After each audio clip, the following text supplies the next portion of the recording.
One of the big pain points for any size of a business owner is the sales process and especially closing deals. And if you're in that boat, whether you're an entrepreneur or working within a company, you're going to really enjoy and get a lot from today's episode of the Limitless Leadership Lounge. I'm John Gehring, joined by Coach Jim Johnson. Coach, you brought along a brilliant guest today, so let's dive right into our conversation about sales. Yeah, I'm really excited to get an opportunity to uh, talk to Ben on a Zoom call. And it's Ben Gay the third, and Ben Gay has been called a living legend in the sales world. In his 40 plus years of professional selling and sales training, he has been the number one salesperson in every organization which he has ever worked in.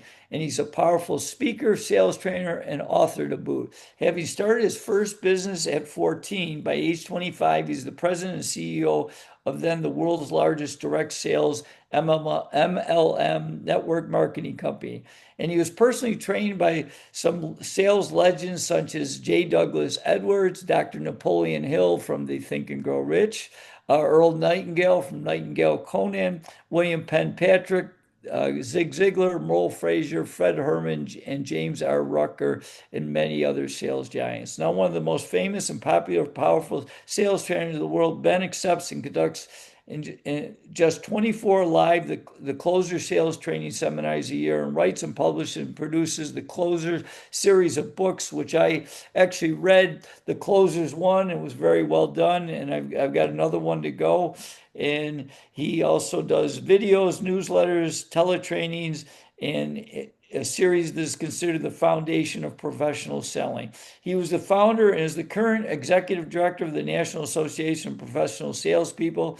Ben and his lovely wife Gigi live in the little northern California town of Placerville, about halfway between Lake Tahoe and Sacramento in the foothills of the Sierra Mountains, 8 miles from the very spot where the California gold was first discovered. Without further ado, welcome Ben Gay the third to the Limitless Leadership Lounge. Thank you very much. That was very kind of you, and I'd love to hear about me. So if you want to read it again, feel free. Well, hopefully I got through it well enough so we could just do it once. But Ben, welcome to the show. Looking forward to gleaning some great insights and stories from you. So let's uh, let's start with the basic. You're big in sales closing, but give us some, because as a young and emerging leader, you're always selling. Whether it's your vision, your commodities, whatever you're selling. So give us just a few aspects that you would advise a young leader on how they can sell a direction to the people that they're trying to lead. Well, people start usually at the end, how do you close sales? To which I would say, of what? Because the first question is pick your product carefully.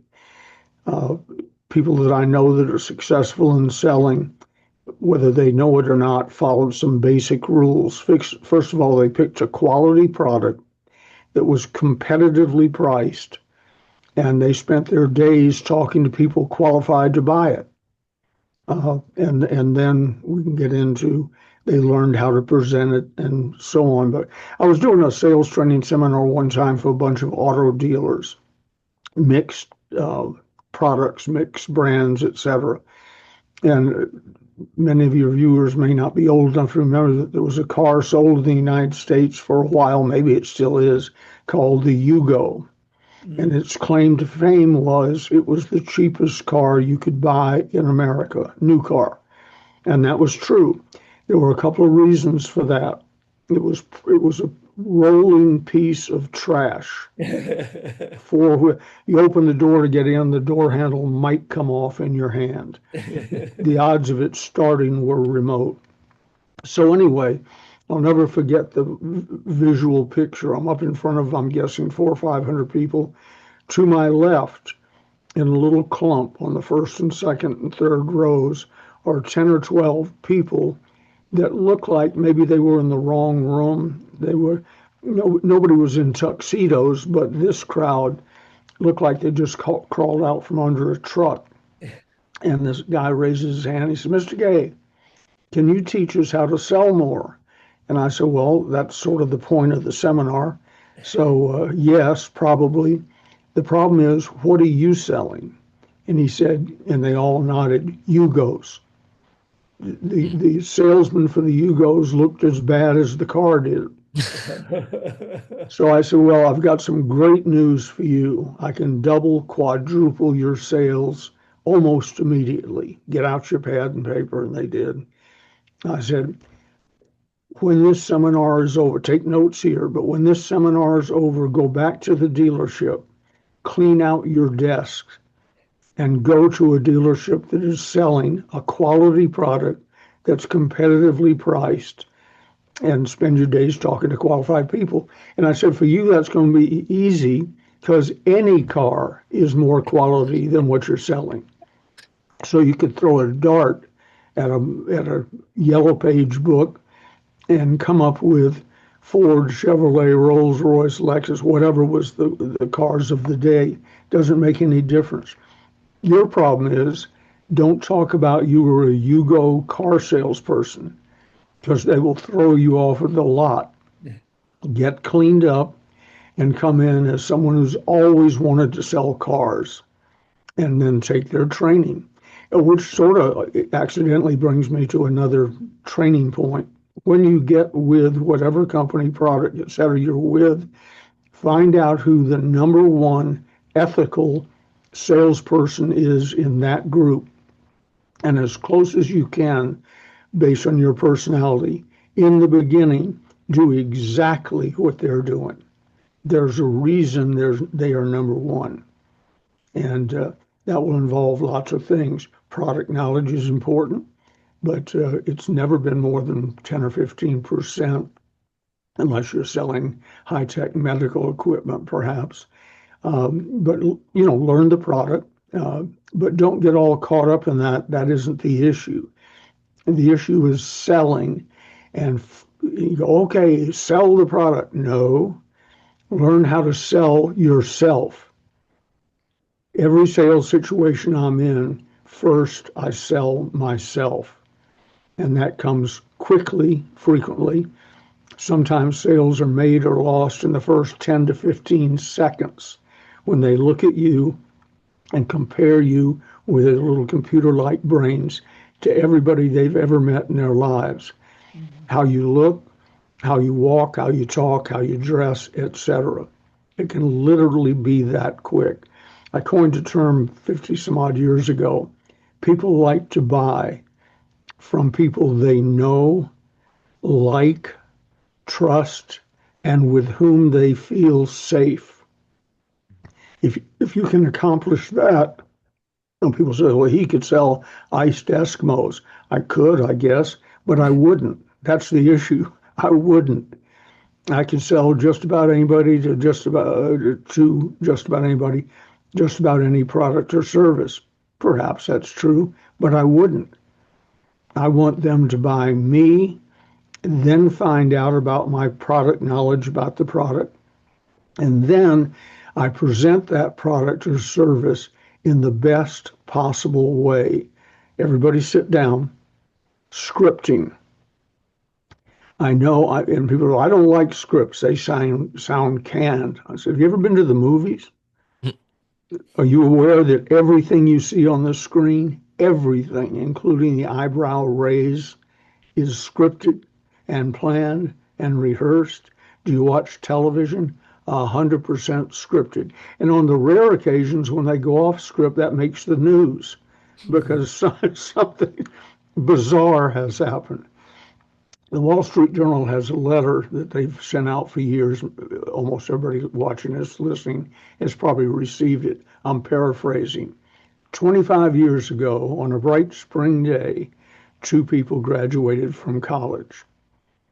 Goes on a little bit. Today, one of them is the CEO of a company, and the other one works in the same company, stuck in middle management. And what's the difference? It goes on to say, one read the Wall Street Journal every day, and therefore you should too. That's been their control piece, their test letter for over 40 years.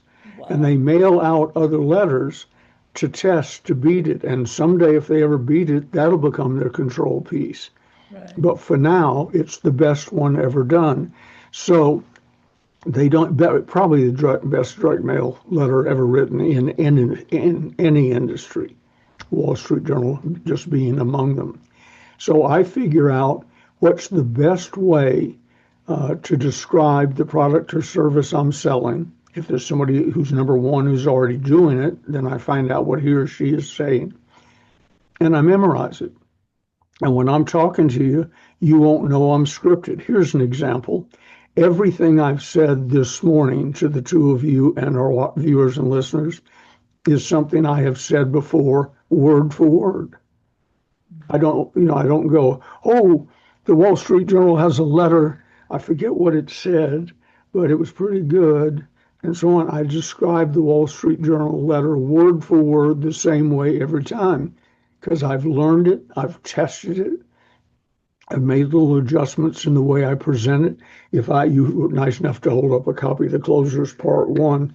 By the way, I got my first copies of the Closers Part Six. Wow. 7 is being written as we speak, and I hope to get to around the Closers 25 before I croak. Well, you're on So, your way. yeah. So anyway, the Closers Part One, the best-selling book on sales ever written. I don't say that out of ego. Actually, I'm only the editor. I found it in very rough form, got the rights to it, rewrote it. Here's what selling and marketing can do. I ordered it because I had started the 800 telephone industry, call center industry, with a national communication center, only to discover that I knew that calling an 800 number didn't cost you anything. I was a member of a very small cult. 85% of Americans didn't know that. So I had to create an industry and educate the country as to what it was. Therefore, most ads didn't have an 800 number in them. So I assigned everybody in our company a magazine or a publication to go through. I wrote 6 letters. Here's why you ought to, I notice you don't have one. Here's why you ought to have one. Here's the results other people are having, and so on.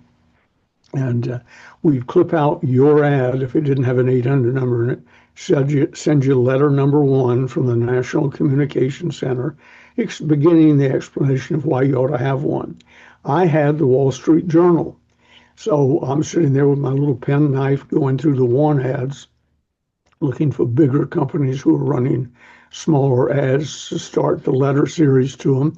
Found one that said something about closing or closers or something. I didn't know what they were selling or what they were doing, but closing caught my eye. So I clipped it out, filled out the typing request form to send it down to word processing to start the series. And right as I was doing that, I looked down and they wanted, I think it was $14.95. I thought, well, I think this is a book. So I wrote my own personal check for $14.95, clipped it to it, sent it down. Never gave it another thought. If they just cashed the check or not, or sent the book or not, I never would have known. About 3 weeks later, a package arrives. Today, if it arrived, I'd call the bomb squad. I wouldn't open it myself, crayon on the outside, looking like it was written by a madman. Not clear tape sealing it, but that brown tape sealing it. Um, and I almost threw it in the trash, but I saw the closers, something about closing. So I opened it up, and out came this book. Didn't look like the one we just held up. Horrible looking. And then I did what you do with a book. I fanned it, sort of see what was in it. Pages shot all over my office. It not only looked bad from the packaging and the inside, it wasn't bound properly. There's a whole story behind that.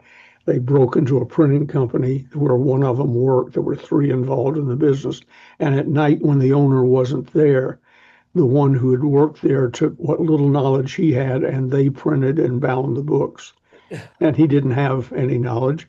And the guy who wrote the closers, draft 1, had no knowledge of spelling, grammar or anything else. But Oh, buried in it, I felt like I'd found the Dead Sea Scrolls. So wow. I started to throw it in the trash. And then I thought, no. So I gathered up the pages, put a rubber band around them, threw it in my briefcase. I thought next time I'm on a, I even had a plot for getting rid of it. Next time I'm on a plane, I'll skim through it, see what it's about, and then I'll leave it in the back seat pocket of the seat in front of me, and I'll be done with it. That was my total plan for the closers. By the time I read it on an airplane, or read most of it on an airplane, I realized I'd really found something. So I got off the plane, went to a payphone. You younger people probably seen them in movies. Mhm. Went to a payphone, dropped in my dime, dialed the number in Arizona, and I said, hi, to the guy who answered the phone.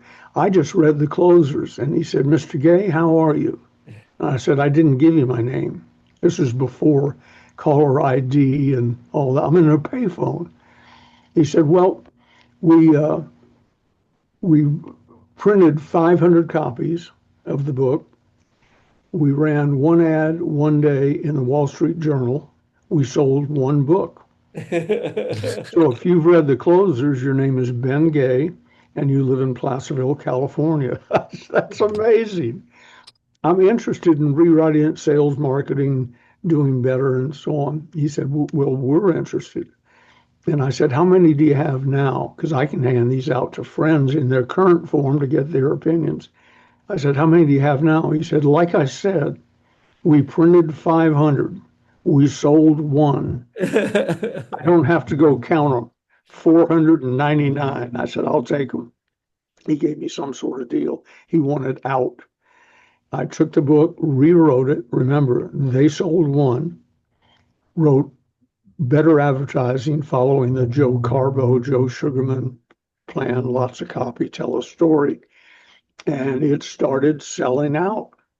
And my purchasing agent came to me and said, how many should we buy? And I said, I don't know. Well, he said, well, 10,000, 25,000, 50,000. I didn't know that the average book in the United States prints 500 first run copies and never has a second run. Mm. Wow. So I was looking, if I'd known, fortunately, ignorance can be bliss. I was looking at a 500 book project and I said to him, 50,000. So when the truck pulled up with 50,000 books on it, I went down to see it. Never did that with a normal shipment, but for some reason I'd become infatuated with this. Went down, and how it became a best-selling book, besides the quality of the writing and so on, rewritten version, was I was motivated. I had 50,000 copies of a book that with luck should sell 500 max, and with their first effort sold one. So I turned our distributor organization on fire to get them sold. We sold 10.5 million copies of that book Wow. when we quit counting 30 years ago. Wow. And it's still I think it's still our best-selling book, although The Closers Part 2 is a better book. Mm. Wow. So that's how you do that. And then back to scripting for a second. Every time I describe The Closers Part 1, I say this is the red, raw meat of selling. The kicks, the blocks, the punches. Selling the way it really is, not the way we wish it was. And The Closers Part 2 picks up where Part 1 leaves off and shows you what sophisticated people really do with that information. And then off script, in the back of The Closers Part 2 is a chapter written called Sales Infiltration. It is the best thing ever written about selling, bar none. And I say that with pride because I wrote it longhand on a legal pad in one sitting. It was inspired writing. My hand was doing stuff my mind didn't even understand. It tells you exactly what a master closer is, does, and how to be one. Cary Grant said the secret of acting was not to get caught at it. That's also the secret of selling. You have to know all the technique, not all of them, but you have to know many of the techniques and attitudes and psychological edges that you have and so on. But when the dust settles, you shouldn't be caught doing it. It should just be part of you. I mentioned Jimmy Rucker earlier, the greatest salesman I ever personally worked with, and probably my oldest living friend. We met in high school. So uh, I found out the hard way rather quickly. Jimmy could sell better than I could. I found out rather quickly he was a horrible trainer. He was an unconscious competent.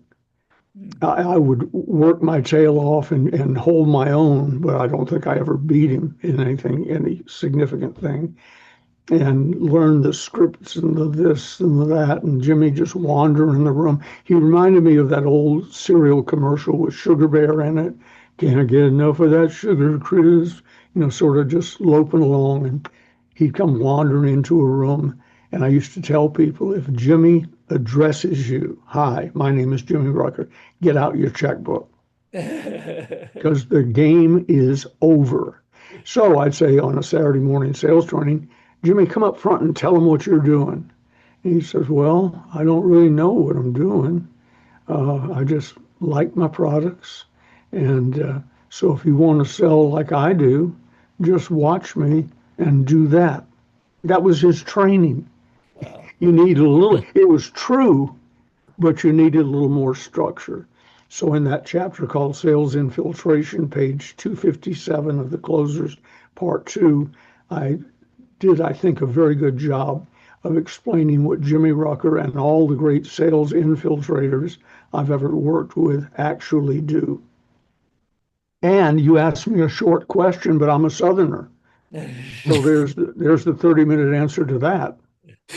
Well, how about storytelling? This is the question that I had because you mentioned it a couple of times, the importance of storytelling in sales. What separates good storytellers in sales from those who don't tell stories effectively? Specificity and believability. A good story has specifics in it. Two guys didn't walk into a bar, for instance, because everybody goes, oh, here comes a scripted joke, a rabbi of this and of that walk into a bar. The only one of those that's true is my favorite. I'm Irish, three Irishmen walk out of a bar. No, really.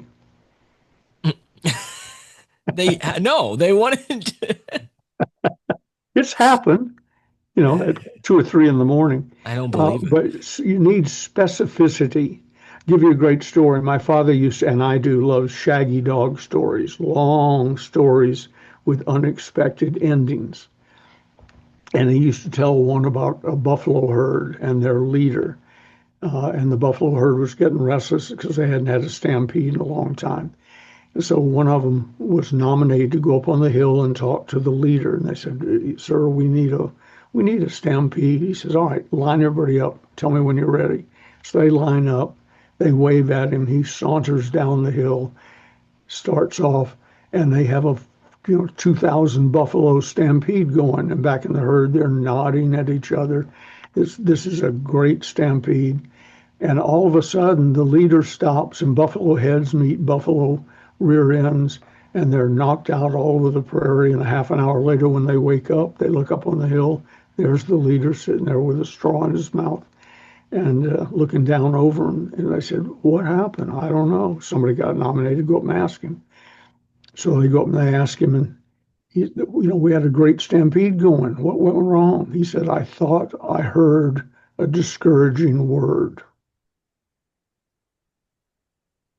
John, by his face, I can tell, has never heard the song Out on the Prairie where the buffalo roam, and never is heard a discouraging Oh, word.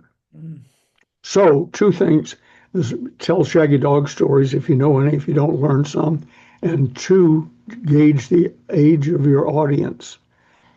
John just proved to me that he's too young to know what a discouraging word is. I'll chalk that up and make sure I use it. If I look up and see a young face, no buffalo herd story. Now, here's how I improved it. And my father, who taught me the story to start with, was in a seminar one day, and he heard me take it. I said, there was this Jewish buffalo herd out on the prairie, and I saw his head pop up. because his herd wasn't Jewish. And then I said, and their leader, Irving Buckmeyer, was up on the hill and blah, blah, blah. And the same story remains true all the way through, down to discouraging word when I got off. Dad said, I love the way you told the story, but when did they become Jewish and have a leader named Irving Buckmeyer? I said, you got to get their attention, draw them in, draw word pictures, let them see what you're seeing. And you do that with specificity. And then the story should have a point that has something to do with what you're talking about. If somebody gets up in a seminar and asks a question and it's appropriate, I probably have a story buried away in my little southern brain that addresses that. And if I do, and if I can get them to, here's an example. Stalin said, one death is a tragedy. 10,000 is a statistic. Wow. Because you can't wrap your mind around 10,000 people. But I have a way to do that, and I wish the newscasters would do it. Get some stock photography. And if 5,000 people were killed yesterday in, wherever, put up a picture of what 5,000 people look like. Pope John addressed over 2 million people one day. I knew that was impressive. I figure I've addressed about 2.5 million people in my career. He did it in almost that many in one day. And then somebody put a stock photograph up of roughly what 2 million people look like to the horizon. And they get so small, you're not sure they're people. I mean, that's a lot of folks. And then I think, my God, that's 2 million people. So word pictures, let them get drawn into the story. Years ago, Larry Wilson, Wade Can, and I spent a lunch together coming up with phrases, and among the phrases was feel, felt, found. I know how you feel. Others have felt the same way. Here's what they or I or we found. And you can see them just come in, or you could. I guess you can use it now again. But it got so popular that if you said to a potential buyer, I know how you feel, and the buyer would say, and you're going to tell me what others found, and so on. It got too popular, got overused. Predictable. Yeah. Yeah. I wrote a book with J. Douglas Edwards after he died called Sales Closing Power. And it's from his notes and recordings and so on. To say, I transcribed it and went through my own personal notes. Well, Jay had several of those. Doug, he went by. Doug had several of those situations where they became so popular that you couldn't use them anymore. Now you I guess, could bring them back. I do in my daily conversation, but make it specific, make it believable. I'll tell you one that it's not off color, but it's mildly distasteful. I heard a story about a guy who was arrested in a funeral parlor for making love to a corpse, and the punchline was his defense was he thought she was British. John, you and I are going to have to spend some time together. Is this an age gap? No, it's a British thing in that they're known for being a little uptight, wound tight, and so on. Okay. But Okay. when I tell the story now, and it's a local to a local, I wouldn't tell this from the stage. It doesn't fit anywhere. But to a local sitting in a restaurant somewhere, I'll say, you know the Kumbelic family, don't you? Yes, if you live in Placerville, you know the Kumbelic family. Trust me. And they had a store here, ran for 150 years on Main Street. They ran for office. They were a large family, so you either knew a Kumbelic or you were related to one. So you know the Kumbelic family? Yes. Bob Kumbelic? Yes. I've got him. Well, did you hear he was arrested over at Chapel of the Pines? No. What happened? He was having, I forget, was it necrophilia or something? He was having sex with a corpse, but Steve Anderson, local well-known attorney, got him off. How did he do that? He told the jury that Kumbelek thought that she was British. Now they're sucked in. They know the Kumbeleks, they know the attorney, they know Chapel of the Pines Funeral Home, etc. You got them at that point. Believable, specific, throw in details, make it applicable to what you're discussing, and it's sort of feel, felt, found.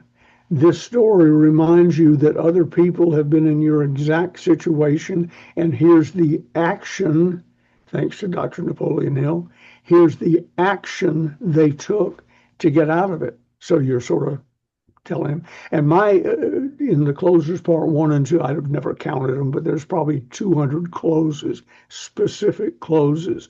My closing rate, not in taking a book order, which I do from time to time, but my closing rate for a seminar, a speech, a consulting thing, and so on, my closing rate is 86%. And has been ever since I figured it out. It's never varied by more than a point or two from that. So with 200, let's say, closes in my 35 books, I think I've co-written, ghostwritten, whatever, including the closer series, I use one close most of the time, 95% of the time, and it's this: John, based on what you've told me, here's what I suggest we do. And that fair enough? And that's an 86% closing rate. I might have to double back and answer a specific question or something, but that's it. Or a variation of that is, based on what you've told me, I've been listening. Based on what you've told me, here's what I suggest we do. And the we comes from, in most sales presentations, you start out with two teams. Team A, the salesperson, the enemy who's to be feared and avoided at all costs, and B, the consumer, the client, the customer, who's going to resist you at all costs. I immediately form Team C, which is owned 50-50 by the customer and me. We decide what the problem is, even if I had to create the problem form to get started, because a lot of people don't know they have a problem.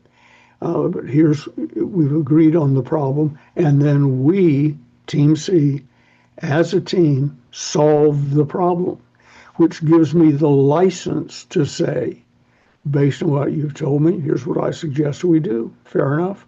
And fair enough, by the way, is semi-clever. Very hard to say no to fair enough without coming up with a specific problem.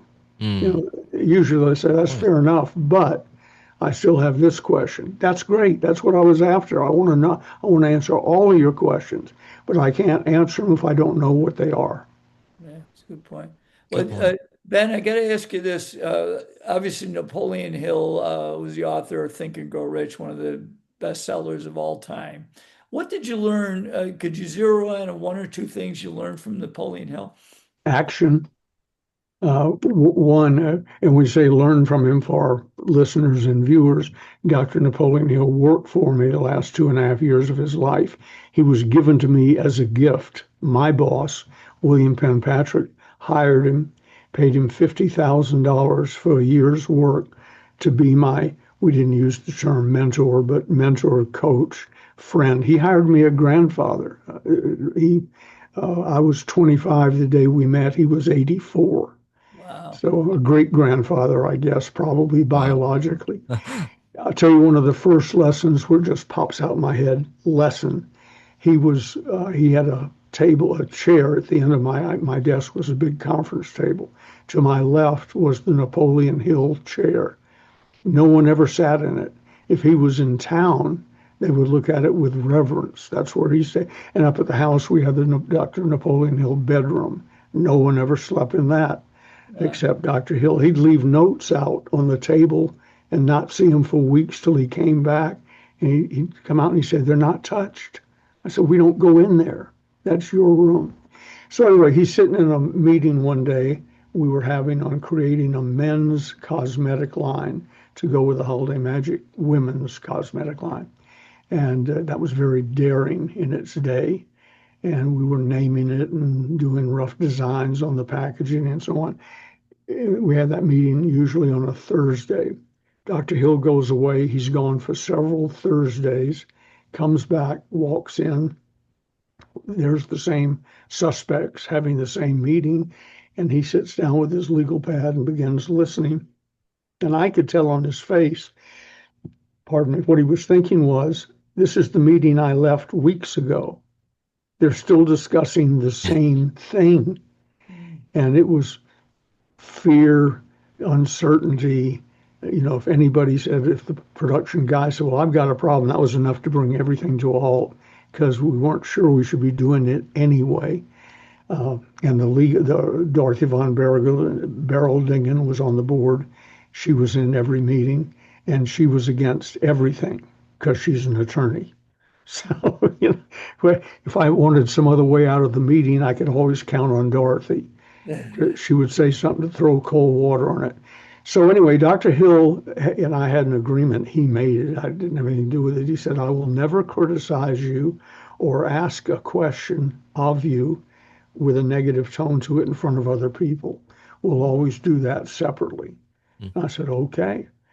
But I learned that when he was in a meeting and people got up and left, the door would click. And if out of my peripheral vision, if his head came up, I was probably in trouble. If he kept writing, I probably wasn't in trouble. So this meeting, the product was called High Tides, the men's line. This meeting about high tides ended. Everybody got up and left. Door clicked and his head came up. Pen went down on the table. I'd never seen that before. And so I turned to him. I said, yes. He said, Ben, you're dithering. Take action. And I said, well, he said, what are they going to tell you next Thursday that you don't know now that would cause you to change your mind? I said, no, we're going to do it. And he said, get them back in here and set them free. So I called Marty, my secretary, called everybody back in. And I said, is there anybody here at the table who has one last objection about high tides that I haven't heard that would stop the project? 10 people. No, everything's good. It was me. And I was dithering. I blamed it on them. I just did in this conversation. It was Dorothy's fault, the production guy's fault, and so on and so. It was me. And he nailed it. Ben, you're dithering. Take action. And I think of that every time. I'll think of it 4 or 5 times today before the day is over when I have to do something I really don't want to do or talk to somebody I don't really want to talk to. But I know I'm going to have to talk to them. The business, that portion of the business would come to a halt if I didn't. So I hear in my head, Ben, you're dithering. Take action. In Think and Grow Rich, by the way, I forget the number, I'll make one up, but it seems to me like it's in the high teens. He says take action or refers to that concept 17 times. The other thing people don't realize, Think and Grow Rich originally had a different title, and it was a sales training manual. So if you're in selling, for God's sake, read Think and Grow Rich. Don't just buy it, read it, and then apply it. Dr. Hill came to our house for the first time. We walk into the living room, had a step down to go into the living room, looking over San Francisco Bay, magnificent. And there on the coffee table was Think and Grow Rich, angled at the exact angle you would approach it from if you had just come down that hall and turned right into the living room. It was embarrassing that my wife, who was my first wife, Marcia, that she would do something so obvious. And, like we sit around cross-legged on the floor reading Think and Grow Rich every night. And so I said, oh, look, doctor, a copy of Think and Grow Rich. He said, yes. Struggling to get out of this embarrassing situation, I said, Dr. Hill, how does it feel to have written one of the best-selling books on earth. They used to say it was second only to the Bible. I don't know if that's true or not, but it sold total over the years since 1937, hundreds of millions of copies. How does it feel? He said, well, it feels pretty good. It's the one of the best selling, least read Hmm. books on the planet. Mm. He knew when he would talk to you, if he met you, and you mentioned Think and Grow Rich, he'd ask a couple of little questions. He said in minutes, sometimes in seconds.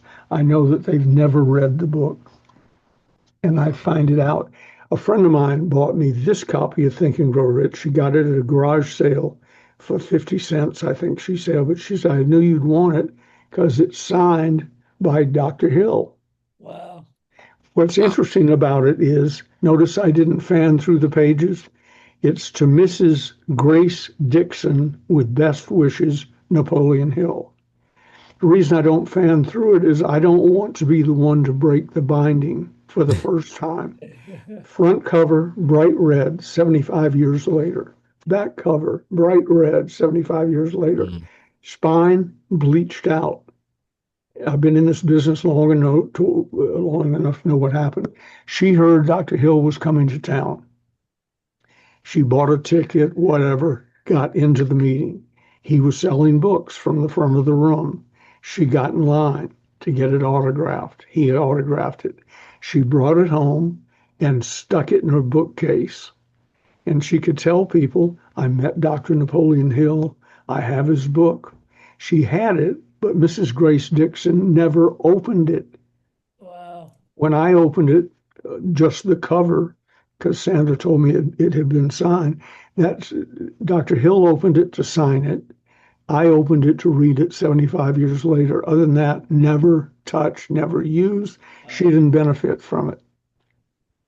Yeah. So stop dithering, right? That's kind of Stop our dithering. that's our lessons to learn here. So Think and Grow Rich sounds like something that you gotta read if you're into sales, but also the closers, Absolutely. all the parts of the closers. Would you recommend just going through closers one through right now? You got five, but obviously that's going to continue to you're going to have more up to 25 someday, right?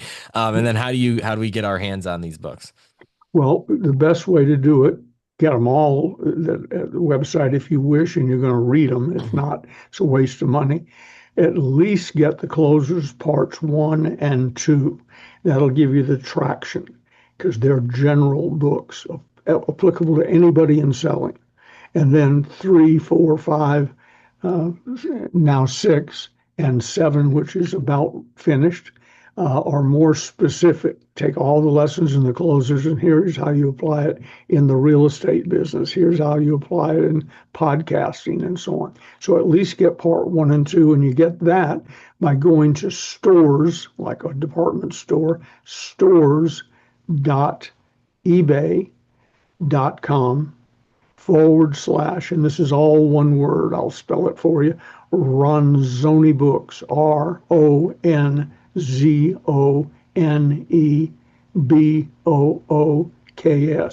You can get the closers lots of places, but if you get it there, I will sign it personally, and not an auto pen, I'll sign it, date it, and we'll ship it to you for free.